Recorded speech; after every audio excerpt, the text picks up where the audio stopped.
¿qué tal? ¿Cómo le va? Les saludamos como cada lunes en este espacio, la Agenda del Emprendedor, donde usted tiene oportunidad de conocer la opinión, los puntos de vista y las sugerencias de los grandes expertos en el análisis de la agenda del país y que le permiten tomar las mejores decisiones. Lo saluda Raúl Fraga. Y Yasmín Lujano, qué bueno que están con nosotros en su programa, La Agenda del Emprendedor. Con ustedes vamos a tener otra vez nuevamente al doctor Arturo Arango.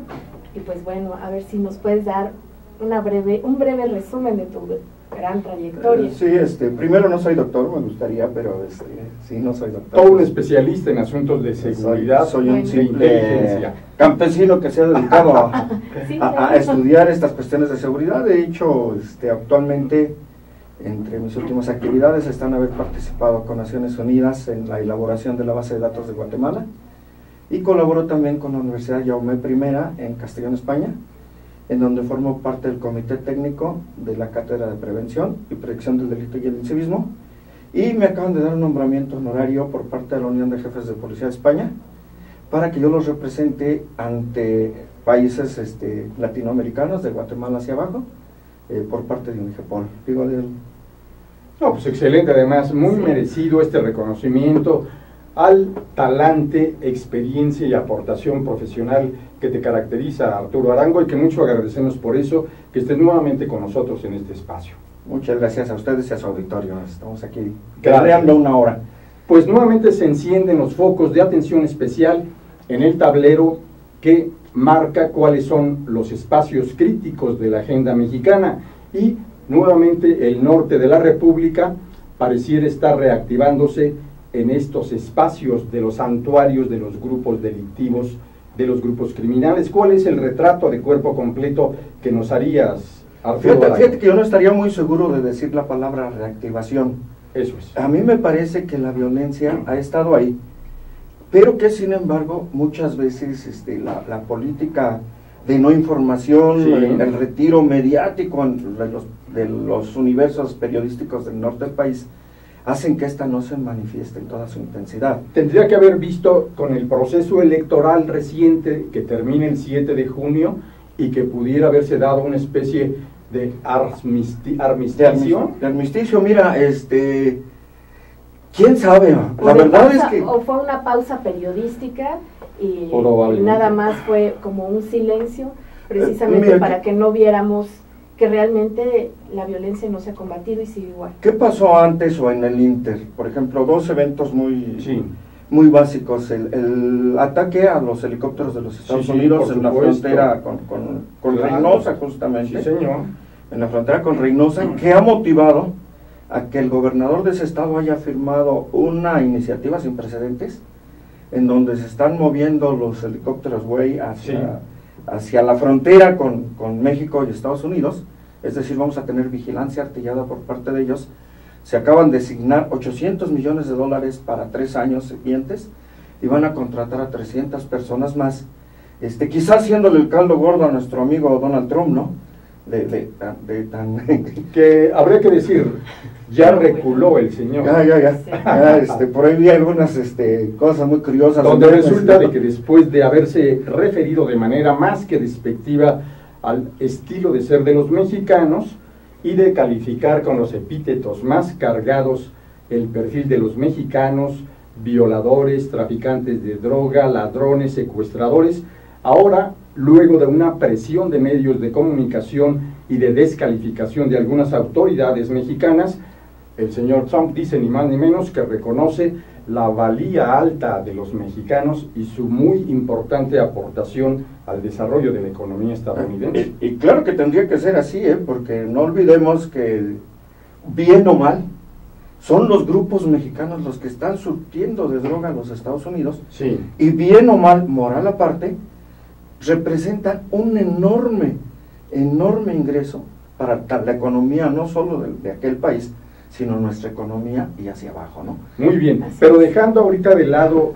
la visión trumpalista, entrémosle al tema clave que hoy nos vas a aportar, que es Reynosa, este municipio estratégico, geoestratégico, de los 3.200 kilómetros de frontera entre Estados Unidos y México, y lo que en ese municipio se da como la ausencia del Estado. Como la ausencia del Estado. Mira, efectivamente en Reynosa desde mucho tiempo atrás se han venido dando eventos que lamentablemente por esa política y por ese retiro del Estado que se ha dado en ese territorio, sí, en donde quien tiene el control o que está manejando un Estado paralelo es la delincuencia organizada, lo cual ha hecho a su vez que los grandes medios de comunicación no presten atención al fenómeno delictivo. ¿Cómo opera ahorita? Está Valor por Tamaulipas, una página web, sí, las redes sociales, sí, y entonces es a través de las redes sociales que la ciudadanía se entera. Pero si vas mezclando eventos en el tiempo, por ejemplo, y llegas a una última exposición pública política del gobernador de aquel estado, en donde abierta y llanamente le pone el nombre de una calle, de un narcotraficante conocido, Juan Nepomuceno Guerra. Juan Nepomuceno Guerra, que sí, el creador del cartel del Golfo. Sí. Entonces el gobernador le pone y con listón cortado y toda la parafernalia política, le pone el nombre de una calle, el nombre de un delincuente conocido a una calle. Si eso no es apología del delito, entonces no sé qué sea. Y además nosotros nos quedamos callados frente a esa cuestión, ¿no? ¿Y qué es lo que sucede? A mí me tocó, por ejemplo, hacer recorridos en Reynosa en una técnica que nosotros los especialistas utilizamos que se llama marcha exploratoria. Claro. Vale la pena que comentaras que es prevención del delito a través del diseño ambiental. Es decir, nosotros caminamos por las calles de la ciudad y encontramos referencias o puntos críticos que la verdad a mí me asustan mucho, ¿no? Por ejemplo, ¿por qué hablo yo de un estado paralelo? La gente allá no se pasa el alto. La gente no toca el claxon con violencia, no se mientan la madre sonoramente. Cuando alguien se echa encima de otro, sí, no lo hacen. La gente allá no pinta sus casas, no hay grafitis. No hay grafitis en las calles, y algo que es muy terrible, no hay sexoservicio, no hay y los puntos de venta de alcohol cada vez son menos, ¿no? ¿Y qué sucede además?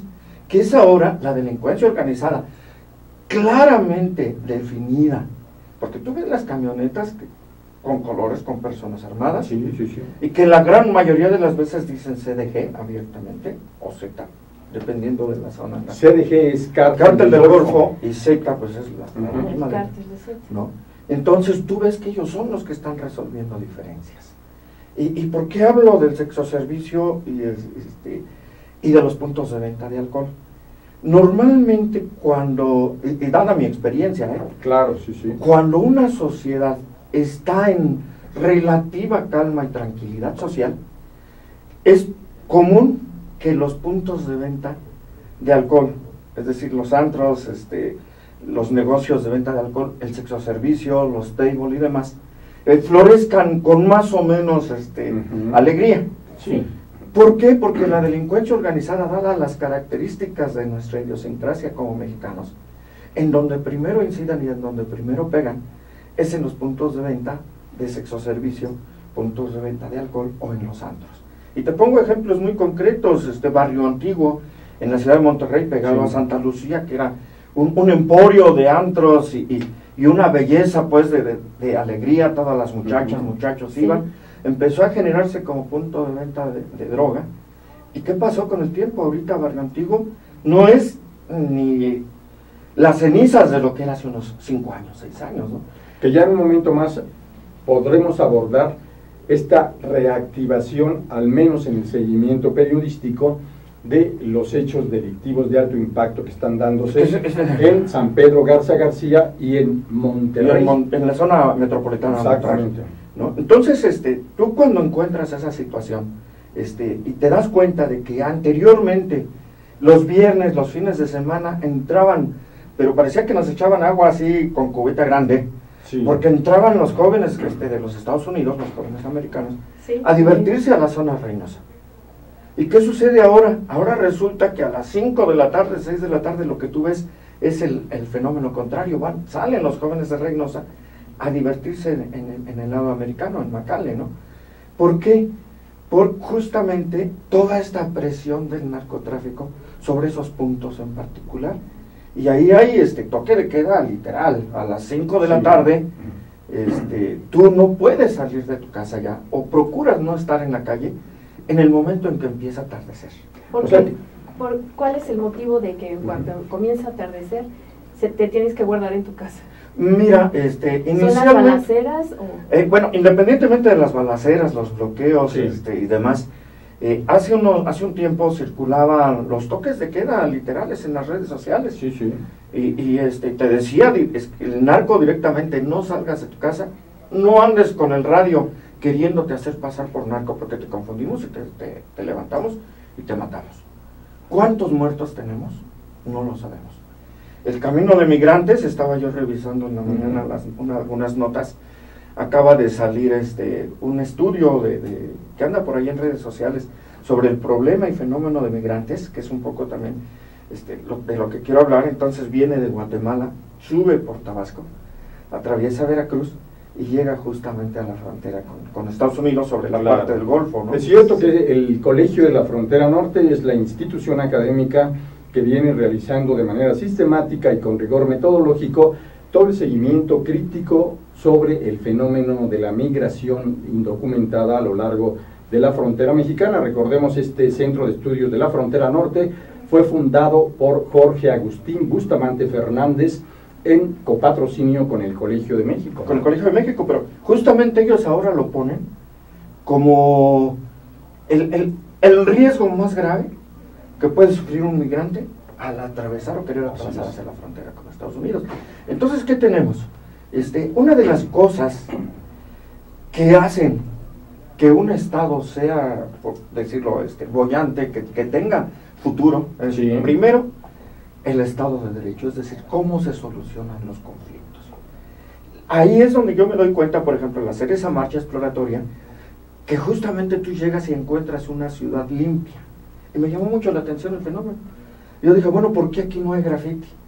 El graffiti lo hay justamente porque son los mismos narcotraficantes los que detienen a un muchacho, o a un grupo de muchachos, pintando las casas, los agarran y los tablean. Literalmente, los encueran y les dan de tablazos, y con una hazaña impresionante. Entonces, o los cooptan, los muchachos siguen pintando y se meten a las reglas del juego de los narcos, de la delincuencia organizada, o definitivamente dicen, yo así no juego, ¿no? Entonces ya se van a sus casitas adoloridos, pero tienes una ciudad limpia. Y del otro lado, entonces llama la atención esos fenómenos porque tienes una ciudad limpia que no es disfrutable por nadie. Es muy curioso cuando tú vas circulando por la ciudad en las calles. Lo primero que a nosotros nos pasó en Reynosa, a pesar de que íbamos en más o menos protegidos, avisamos a la policía que íbamos a hacer la marcha, la misma policía nos mandó una patrulla, no sé si fue bueno o malo, una patrulla con 2 elementos policiales, y entonces andábamos nosotros en las calles y traíamos de inmediato, a los 10 minutos, un vehículo, una camioneta con 4 hombres armados hasta los dientes atrás de nosotros. Entonces yo le decía a los policías, oye, fíjate que yo quiero irme hacia esa zona, y ellos me decían, no, ahí sí tenemos que avisarle al que manda, porque si entramos a esa zona ya no salimos. Y nos dábamos cuenta, por ejemplo, hicimos el recorrido pues en la ciudad, en periferia y demás, hay zonas en las cuales definitivamente no te dejan entrar. O sea que estamos hablando de que hay cotos territoriales manejados, controlados por determinados grupos del narcotráfico que compiten entre sí. Que compiten entre sí, pero no solo compiten entre sí, sino que se juega un juego del ratón. Por ejemplo, quien hace el patrullaje es el ejército o la marina, en vehículos de la propia policía local, a la cual no pueden correr por problemas tengo que dar liquidaciones y demás, entonces se convierte en un mal mayor, ¿no? Pero entonces es el propio ejército y la propia policía, la marina, los que hacen el patrullaje. Y nos dimos cuenta también de una cosa muy interesante. Fuimos en un día de cobro del ejército.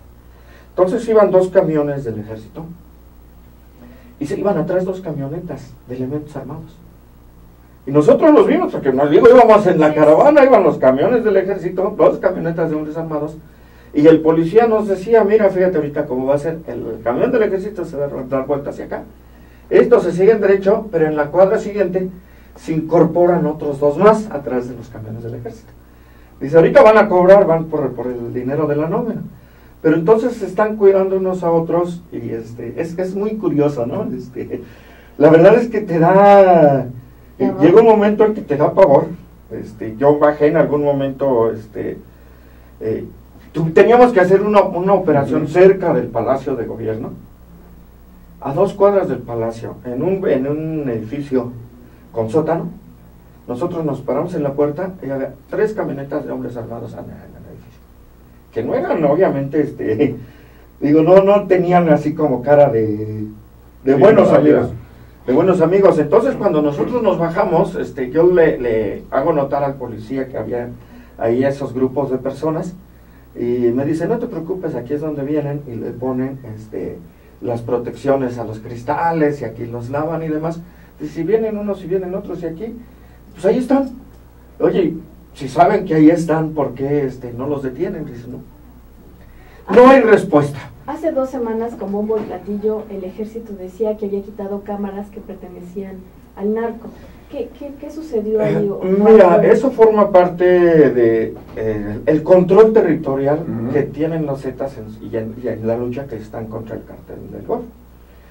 No solo tienen cámaras ahí, todo lo que es, como ahora esta compañía estadounidense, que es Stratford de inteligencia, claro, que señala que tiene control territorial. Ya no le llaman Zetas y cártel del Golfo por la balcanización, por la atomización, sí, pero todos esos grupos que al irse tumbando a los líderes han quedado, ellos tienen control sobre toda esa parte de la costa del Golfo, Veracruz, Tabasco, y toda esa parte está llena de cámaras. De hecho, ellos dentro de ese estado paralelo han llegado ya yo no sé si llamarlo a cinismo o franca connivencia, porque todo el mundo se da cuenta cuando pones las cámaras. Digo, no es que las tengas ocultas, es de que están fijas. Y no solo eso pasó hace unos 6 meses, si mal no recuerdo, en donde también la Marina descubrió toda una red de cámaras que venían, en este caso desde Tabasco hasta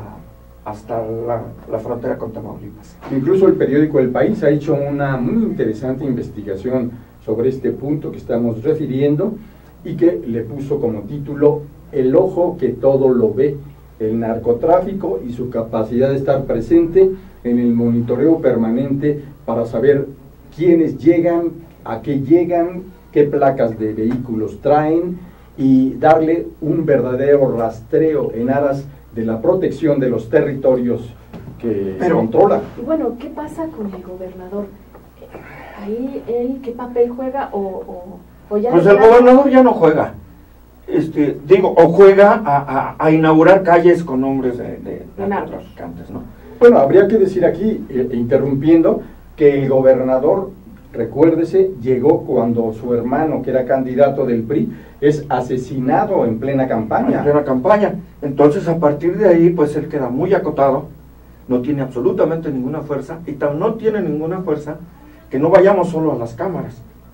Los que le llaman las estacas, sí, los halcones, claro, y en donde tú vas caminando por las calles o carreteras que te llevan hacia allá, y tú ves vehículos estacionados, los chamacos con radios, arriba de la calle con binoculares, en las casas, casi hay uno en cada cuadra.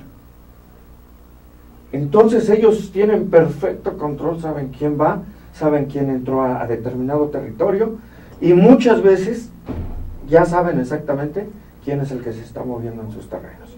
A mí me pasó, yo comentaba en algún momento contigo, sí, en son de broma, que a mí se me ocurrió llevar mi auto con placas del DF, y de repente me paró un policía, y no solo me pidió mi licencia, me pidió mi credencial de lector, y me vieron cruzando la frontera, y me pidió hasta el pasaporte. ¿Qué tal? Entonces se fue atrás de mí, pero caminó atrás de mí como 2, 3 cuadras, y me detuvo porque según iba yo a exceso de velocidad. Entonces le digo, bueno, pues aquí está mi licencia, no es que necesita además tu credencial de lector. Le digo, oye, pero ¿para qué quieres mi credencial de lector si lo que identifica es esto? No, me das tu credencial y acabamos de ver que saliste, tienes pasaporte, préstamelo también. Entonces yo me sentí, francamente intimidado. Lo que hice fue que llegué, metí el auto al hotel y no lo saqué, ¿no? Pero sí Claro. es peligrosísimo todo ese tipo de situaciones.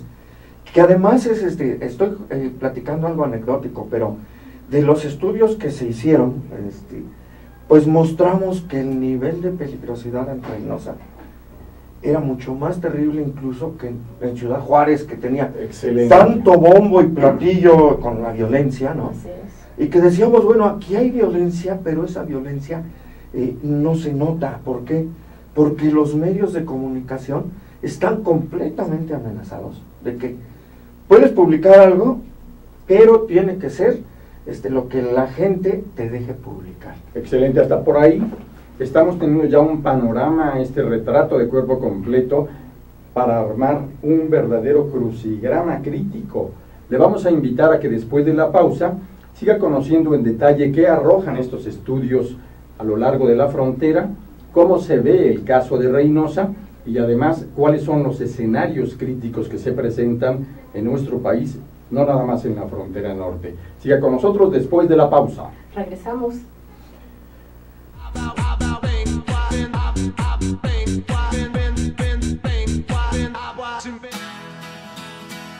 Crea tu propio negocio. Haz realidad tu proyecto. Comparte ideas para ganar dinero. Impulsa y entrena tu talento. Procura emprendimientos rentables y con futuro. Empieza hoy.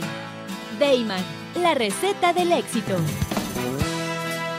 Dayman, por más de 7 décadas y con presencia en más de 9 países, se ha consolidado exitosamente como una empresa que desarrolla, fabrica y distribuye colorantes, saborizantes y productos alimenticios por excelencia. Nuestros productos abastecen a una amplia industria dedicada al manejo de alimentos micro, pequeña y de media a grande escala, ya que estos cumplen con altos estándares de calidad a nivel nacional e internacional y están elaborados para satisfacer las necesidades del mercado y gustos de nuestros consumidores. Nuestro principal objetivo es brindar un producto de calidad que nos permita mantener la lealtad de nuestros clientes y consumidores, excediendo sus expectativas de servicio. En Dayman desarrollamos la creatividad e impulsamos al máximo nuevos negocios. Dayman, proveedores de color y sabor por excelencia. Con Trujillo Betanzos y Asociados, tus proyectos están en buenas manos.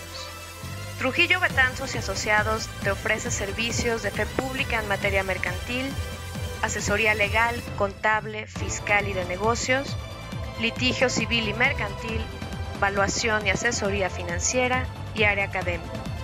Porque nuestros clientes son nuestros mejores amigos.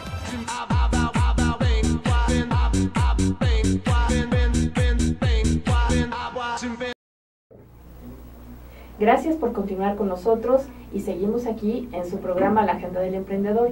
Raúl, dinos quién nos ha estado siguiendo en las redes. Sí, por fortuna nos están siguiendo. Agradecemos mucho a las siguientes personas que están muy atentos de lo que se está aquí planteando. Óscar Martínez, el doctor Aldo Muñoz, Marco Antonio López, Carla Olivares Hernández, Silvia Durán, Héctor Salinas, Regina Cruz, León Mercurio y Rábago, Francisco Mollado y Adriana Arango. Muchas gracias por seguir en este interesante espacio. ¿Cuáles son entonces los elementos claves que arrojan estos estudios? Bueno, platícanos, ¿cómo es las casas abandonadas? O sea, ¿cuáles son las razones por las cuales nuestra gente de esa área está abandonando sus casas? Fíjate que es bueno que menciones eso. Normalmente en la franja norte del país encontramos espacios que tienen una gran cantidad de casas abandonadas, pero sí, causas diferentes. Voy a citar solo dos ejemplos. En Reynosa, tú vas caminando no sobre las calles centrales, sino te metes a cualquier lugar que te metas fuera de calles centrales, Sí. te vas a encontrar casas abandonadas. sí, sí.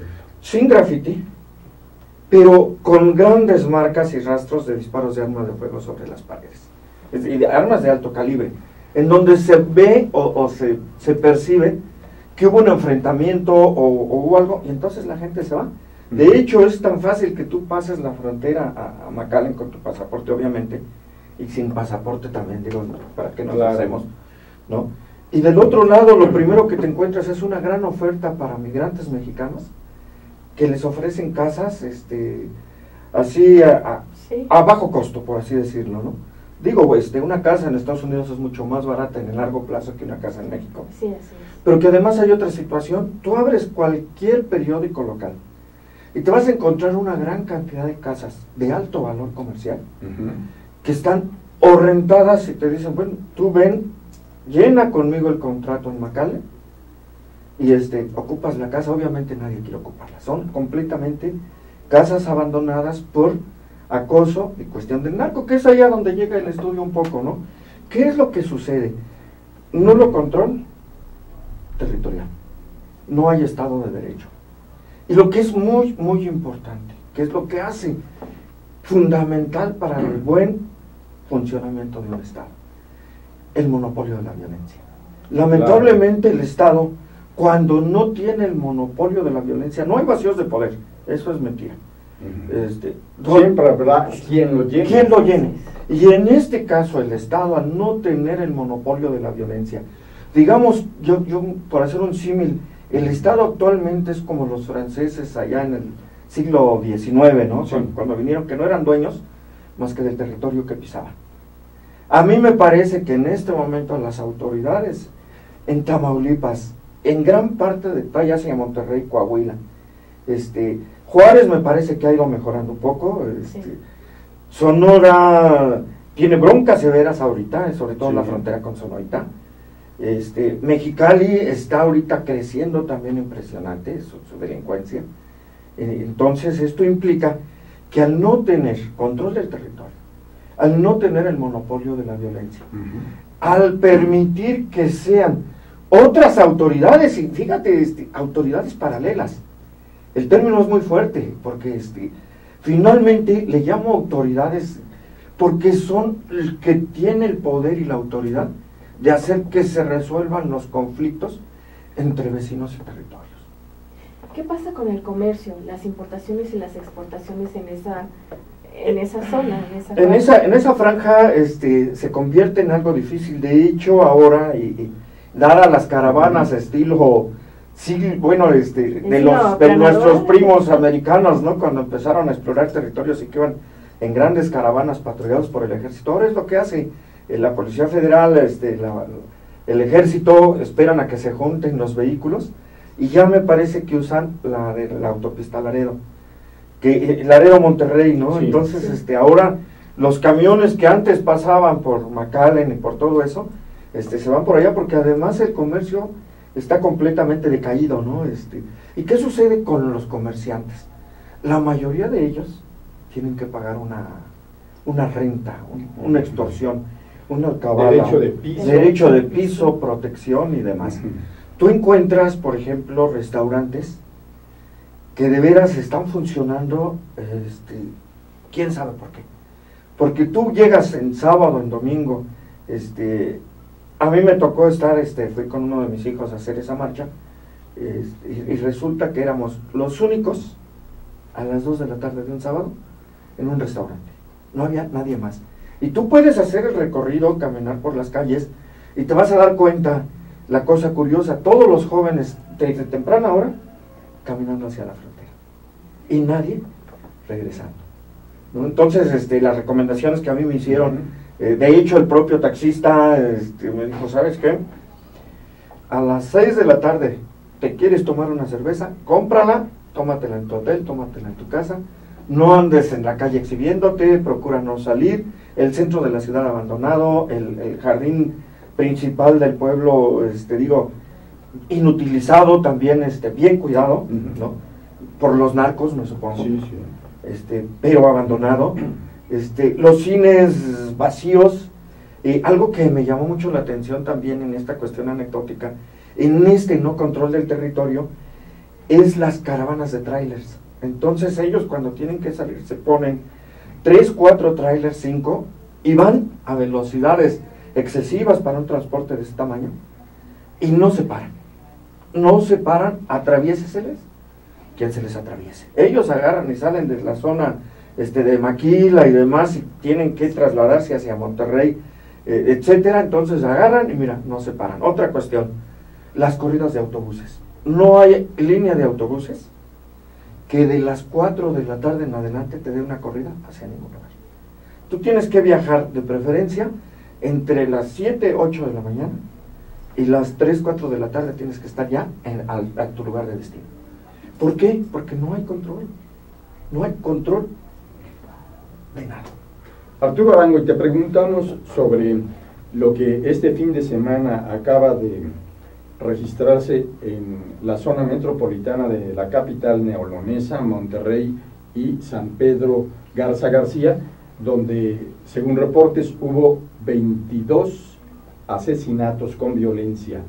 Esto nos está hablando, según algunas versiones e interpretaciones, de que se trataría de tensar al máximo nuevamente la atmósfera postelectoral con intencionalidades políticas hacia el nuevo gobernador electo, el famoso Bronco. Bronco, él me parece que era alcalde de García, ¿no? Sí. Así es. Era alcalde de García y 2 veces lo balearon. Lo balearon. Uh-huh. Mira, aquí la cuestión está en que, te digo, la violencia nunca ha desaparecido. Sí. Ahí tenemos un conflicto de balcanización, de atomización, en donde los líderes que de alguna manera tenían control sobre sus seguidores, sus secuaces y demás, cuando desaparecen, entonces los grupos que quedan empiezan a pelear el poder, pero además ahí está más complicado, Sí. porque tenemos presencia del Cartel del Golfo, tenemos presencia de los Zetas y el Cartel de Sinaloa, que están peleando posiciones ahí recientemente, ¿no? Entonces ahora la cuestión es quién se queda con primero San Pedro, que es la joya de la corona en México, por así decirlo, uno de los... Porque es el municipio donde se tiene el más alto Producto Interno Bruto del país, donde la riqueza se acumula y viven las familias más acaudaladas de México. No solo del país, yo creo que está como en 10º lugar, 11º lugar en el contexto mundial. Además, mundial, ni más sí. ni menos, lo que le da mayor, diría, delicadeza o mayor complejidad a esta problemática. A esa problemática, sí. San Pedro se está peleando y se está peleando fuerte, ¿no? Lamentablemente, porque la gente que ya no se divertía en Monterrey ahora corría hacia San Pedro. Sí. Y ahora nuevamente pues están corriendo a ver a dónde, ¿no? A meterse debajo de la cama porque se viene la violencia con fuerza. ¿Qué está pasando entonces? Control de territorio. Uh-huh. Y esta violencia tan grave, por ejemplo, digo, que te maten está bien, ¿no? Pero que Bueno. vayan y te saquen y quemen el ataúd y maten a tu familia y demás. Digo, ya, los mexicanos de por sí somos adoradores de la sangre, nos gusta, está en nuestra naturaleza y pues nos das un arma y nos volvemos locos. Y ahora, pero ya es hablar de la gangsterización extrema de la forma de matar. De hecho, veía un reportaje muy interesante también en la semana en donde decía, la verdad es que la violencia en México comparada contra Estados Unidos y nuestros vecinos hacia el sur no es tan grave. El problema es la crueldad con la cual se ejerce esa violencia, ¿no? Entonces, no solo te matan, sino que te degüellan, te queman, te quitan la piel, o sea, ya lo hacen con un nivel de lastimar, de apanicar, por así decirlo, claro, de generar ese pánico en el enemigo, y de tal forma que le digan, ¿sabes qué? Aquí está mi territorio y aquí no te metes, ¿no? Y no solo eso, sino que voy por ti, y se generan pánicos curiosos. Hoy en los medios, en las redes sociales está circulando el famoso correíto ese que ya se probó que es antiguo, que señala que va a haber toque de queda en Monterrey, que a las 5 de la tarde la gente no salga de sus casas y que si los ven en la calle a los jóvenes con los radios altos y demás, los van a matar y los van a levantar, ¿no? Entonces eso te dice hasta qué punto estamos hablando del retiro del Estado. El Estado no tiene absolutamente control de nada. Entonces, es más, ahí utilizan la vieja frase policial para mantenerse vivos, ¿no? Si son muchos, corremos, si son pocos, nos escondemos, y si no hay nadie, a la carga mis valientes, que para morir nacimos, ¿no?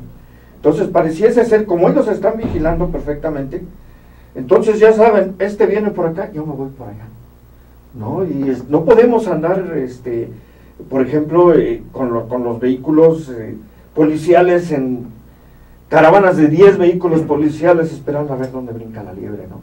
Eso implica que definitivamente el miedo de parte de las autoridades es terrible, imbuyen miedo con este tipo de actos y también acotan claramente, digo, todo acto de violencia al final deviene en un acto político, porque tiene que tomarse una decisión de combatirlo con los medios adecuados bajo un Estado de Derecho, claramente, ¿no? Entonces, cuando hay esa polarización entre las dos partes, cuando llega a haber un evento, y por así decirlo, en donde se enfrentan con gente de la sociedad civil, y de un lado hay 4 heridos y del otro lado hay 3, entonces tú dices, caray, pues el evento estuvo balanceado. Sí. Pero cuando hay un evento en donde hay 43 muertos de un lado, o 42 o 40, y solo uno del otro lado, entonces eso te da que pensar, ¿no? Nos dice, ¿sabes qué? En esta situación, en una guerra que es más o menos justa, las bajas caen de los dos lados. Digo, no es y sobre todo cuando los dos lados, o uno de los lados, tiene armas de alto poder, que pueden derribar helicópteros, que tienen que ya lo han demostrado, y que tienen la osadía, ya no solo de enfrentarse en México a las autoridades, formalmente establecidas, por no hablar de las otras autoridades, ¿no? Pero que tienen la osadía de enfrentarse e intentar derribar helicópteros del otro lado de la frontera. De hecho, acaba de salir también un documento que fue desclasificado ayer antier, en donde en los Estados Unidos están considerando esa franja de Texas como una de las que representa la mayor amenaza para la seguridad de los propios estadounidenses. De hecho, salió la semana pasada que están declarando a Texas ya en estado de emergencia en seguridad las ciudades de Phoenix, Houston, McAllen, precisamente por los cárteles mexicanos. McAllen y Roma, que es está pegadita ahí, creo que se llama ahí Ciudad Alemán. Y pues uno se pregunta si ellos tienen instituciones como es la DEA, como es el FBI, como unas instituciones fuertes y poderosas, ¿por qué no han podido controlar el cártel? Mira, ahí es donde hablábamos justamente de la parte económica, en cuestión de inversión.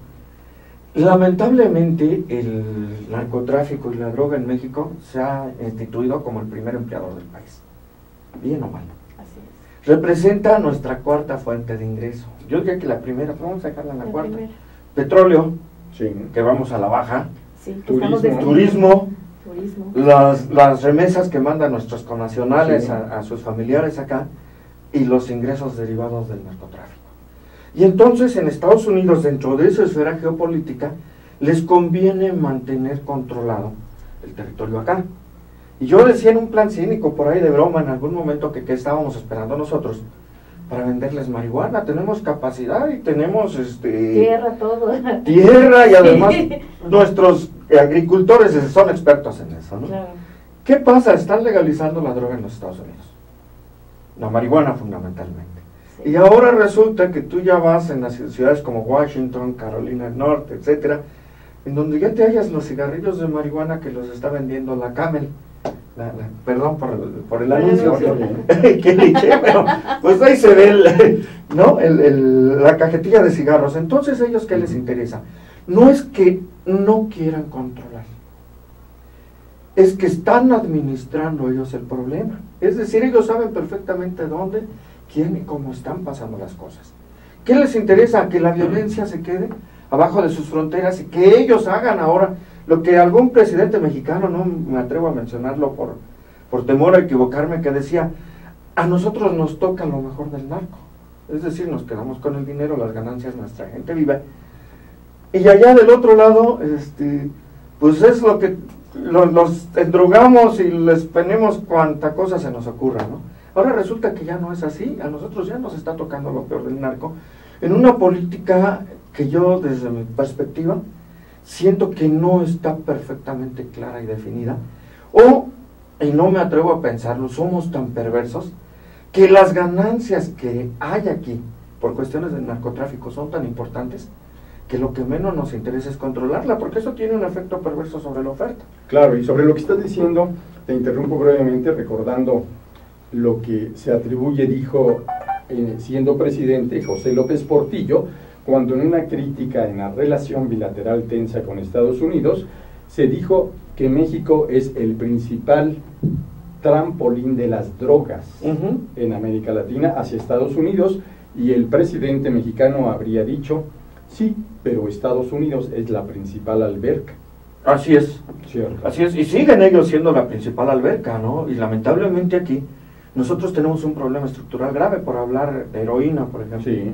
La heroína en aumento, en franca expansión en los Estados Unidos, un grave problema de salud pública. Ya declarado también, Guerrero, el principal productor de heroína, 98%, según estimaciones de la propia DEA, 98% de la heroína que se consume en Estados Unidos la tenemos en Guerrero. Entonces tenemos que ir resolviendo ese tipo de situaciones poco a poco, con la ley en la mano y con la economía también de nuestro lado. Porque aquí la cuestión es, ok, como diría Quino, el de Mafalda, la cuestión es romper estructuras, sino saber qué hacer con los pedazos. ¿Qué sucede si de momento, de repente, se tomara una severa decisión de fuerza y que dijera, ok, vamos a cancelar la producción de droga? ¿De qué viviríamos toda esa gran cantidad de mexicanos que viven ahí? ¿No? Y justamente ahí viene ya la perversión de la parte económica.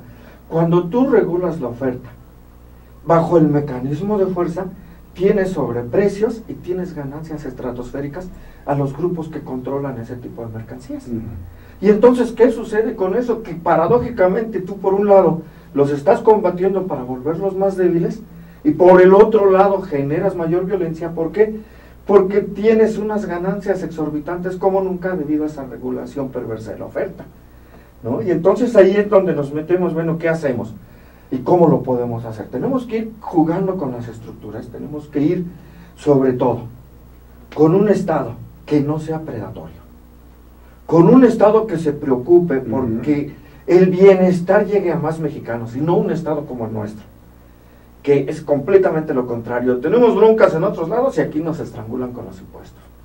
Y veamos la actitud de todos los demás países, ¿no? Ellos tienen problemas con la gente y lo primero que hacen es cortar impuestos, adelgazar al Estado, etcétera. Y ahorita, por ejemplo, vemos una gran cantidad exorbitante de impuestos cobrados como nunca, y sin embargo los beneficios no llegan a la población en su conjunto. De hecho, ya estás entrando en lo que sería el diseño de una nueva agenda de atención especial que permitiera solucionar o al menos intentar corregir este desarreglo que se presenta en el caso de lo que ha referido en Reynosa y buena parte de la frontera norte, pero que afecta también otras latitudes. ¿Cuáles serían otros elementos que deberían ser componentes de esta nueva agenda que debe rediseñarse? Mira, la parte económica, el buen manejo de impuestos. Hemos estado hablando aquí de algunos elementos fundamentales para el manejo de una sociedad sana, ¿no? Y además con un gobierno con legitimidad. Bien. Entonces necesitamos un manejo de impuestos claro, en donde no nos gastemos 8,000 millones de dólares en un avión, en donde no nos llevemos a 500 invitados a Inglaterra y que además eso esté pagado con nuestros impuestos. Claro. En donde tú dices, oye, entonces todo es para allá, nada es para acá. Y llega un momento en que entonces nos volvemos cínicos, que también lo decía, creo que el propio López Portillo, ¿no? Lo peor que nos puede pasar es convertirnos en un país de cínicos. Y ahorita estamos justamente en ese país, ese estado predatorio, ese estado en donde los partidos políticos solo ven sus propios beneficios y no se preocupan de si la persona acá está bien o está mal. Hemos visto ahora con la cuestión del magisterio, problemas impresionantes de educación, en donde lo comentábamos en una mesa, en una comida, en donde decíamos, oye, pues hay 30,000 escuelas sin sanitarios, sin luz, sin bancos, en donde los niños están en las peores condiciones y no nos preocupa. No nos preocupa. Entonces estamos viviendo en un estado en donde de repente el gobierno me dice que estamos mejor que nunca en cuestión de seguridad pública. Son declaraciones de hace una semana y media, dos, en donde dices, oye, ¿en qué país viven? ¿Y con qué perspectiva están viendo y con qué ojos están viendo, ¿no? Y bueno, ahora, el tema de los inmigrantes. Se dice que México actualmente es uno de los principales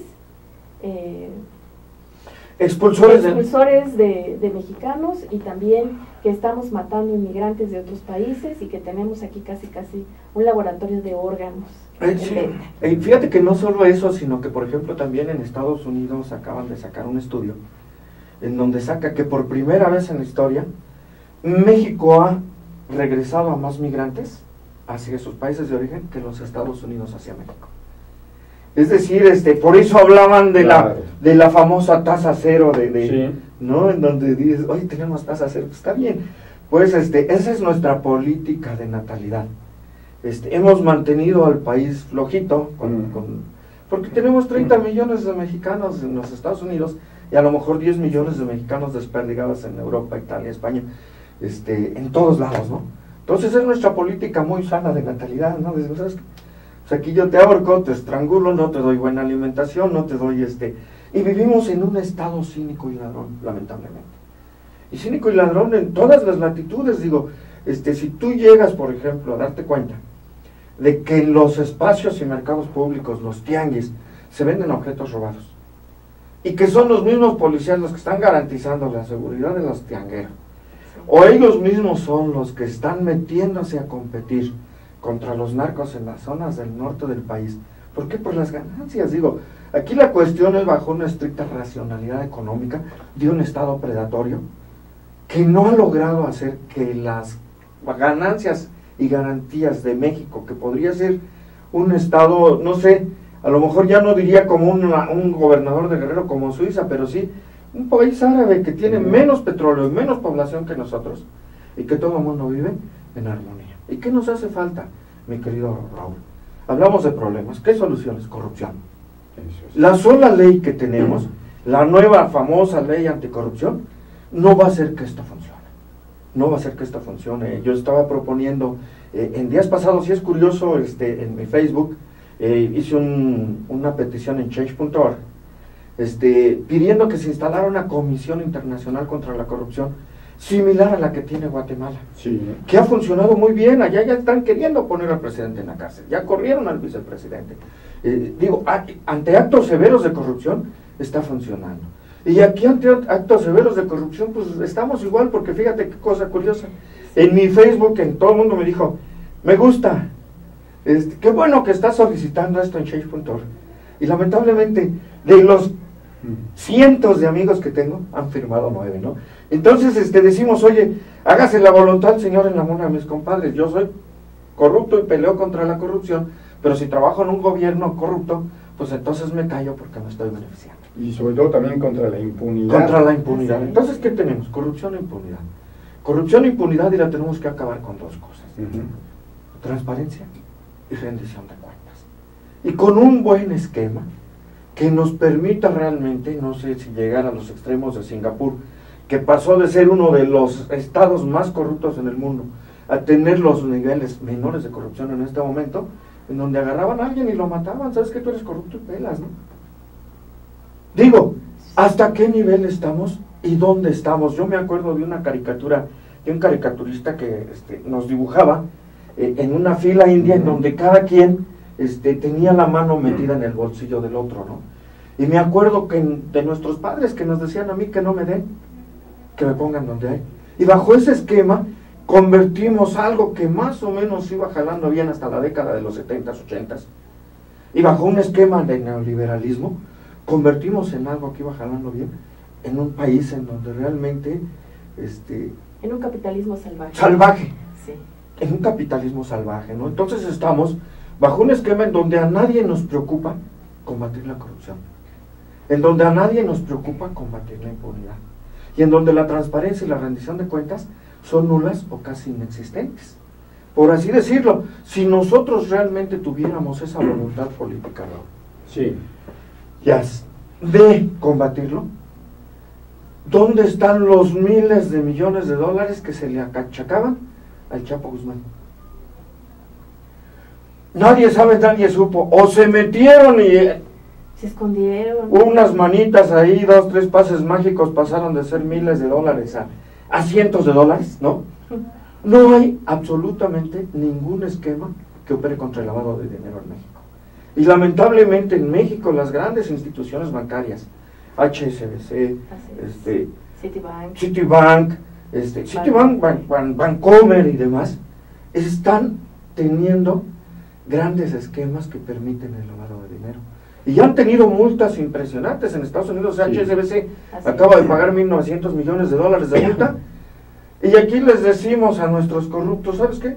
Con 10 pesos, sí, que te vaya bien, no es delito grave. Y es el peor país con los peores resultados en cuanto al fenómeno de combate al lavado de dinero. Entonces, ¿qué queremos? ¿Queremos combatir? No lo queremos combatir. Total, seamos cínicos, no nos rasguemos las vestiduras. Tenemos ganancias impresionantes con el narcotráfico, aceptémoslo. Somos un país de narcos y vámonos con eso. Y entonces andemos todos armados, matémonos unos a los otros por quítame esas pajas, o si no aceptemos, mi querido Raúl, una tesis muy curiosa que yo traigo, que estamos en un punto crítico, en una inflexión histórica al estilo gramsciano, ¿sí? Un bloque histórico en donde estaríamos atendiendo al nacimiento de la hermana República del Golfo. Sobre todo si te das cuenta y ves los últimos mapas, no realizados por nosotros, o por lo menos yo no he visto ningún mapa de nuestras autoridades que me digan dónde está la influencia, en donde la influencia que tienen los grupos de Tamaulipas abarca ya parte hasta Coahuila, ya parte de la zona metropolitana de Monterrey, todo lo que es Veracruz, Tabasco, Guatemala, Nicaragua, Honduras, Salvador, y llegan hasta Colombia. Entonces, ¿qué tienes? Ahí está clara, digo, los que tengan oportunidad de ver en Stratford, los mapas que está sacando con regularidad de cómo está la influencia de los siguientes, de los grupos de delincuencia organizada, y ya van a ver cómo realmente el control de territorio y los problemas están hasta abajo. Y afortunadamente, ahorita en Guatemala está la CICIG, la Comisión Internacional contra la Impunidad y la Corrupción, en donde han encontrado a todos estos políticos jugando a ser narcos y los están poniendo en prisión.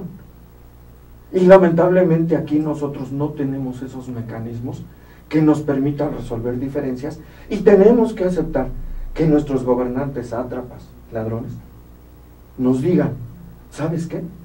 Estamos en jauja. Nuestra seguridad es la mejor en los últimos años. Arturo Arango, por último, esta problemática tan compleja que nos estás describiendo, ¿se puede solucionar solo desde México o se requiere necesariamente un esfuerzo de cooperación internacional? Yo creo que en México ya no tenemos esa capacidad. ¿Por qué? Porque los partidos políticos, el Congreso, que debería ser el contrapeso, el propio INE, en donde vemos que pues lo único que buscan son sus propios beneficios y sus propias regalías, yo creo que ya no tenemos esa capacidad de hacernos esa limpieza nosotros mismos. Por eso estaba yo solicitando que se generara ese mecanismo de firmas entre los ciudadanos y demás, y que obligáramos al Congreso a legislar para que se instaurara una Comisión Internacional contra la Impunidad y la Corrupción, patrocinada por las Naciones Unidas, bajo la visión de la OCDE, y que entraran realmente a que nos ayudaran a poner orden. Nos convertimos en cínicos y tan cínicos que realmente, si pensamos todavía que estamos haciendo las cosas bien y además nos la creemos, entonces ya estamos sin salvación. Eso es. Sin salvación. Pues te queremos agradecer muchísimo esta muy interesante exposición que nos has brindado. Muchas gracias, Arturo Arango. No, gracias a ti y a tu auditorio. Pues, lamento haberles dado guerra, y ojalá algunos de mis comentarios no generen ámpula. Este es un espacio de reflexión seria, profesional, proactiva, obviamente enriquecida con el punto de vista de usted que nos sigue. Queremos agradecerle mucho y decirle también que en las próximas 2 semanas Aztele.tv entra en un importante proceso de modernización integral bajo la batuta de Fer Obregón, quien se integra como director general de esta televisora, y a quien le damos la bienvenida. Y a usted pidiéndole que nos siga los próximos 2 lunes. No vamos a estar al aire, pero el día lunes 13 de julio nos reencontraremos con usted. Por lo pronto, un agradecimiento, como siempre, a nuestro muy profesional equipo de producción. Se despide Raúl Fraga, agradeciéndole estar con nosotros. Y también Yasmín Lojano, agradeciéndoles que siga con nosotros y nos vemos dentro de 2 semanas. Hasta pronto. Hasta pronto.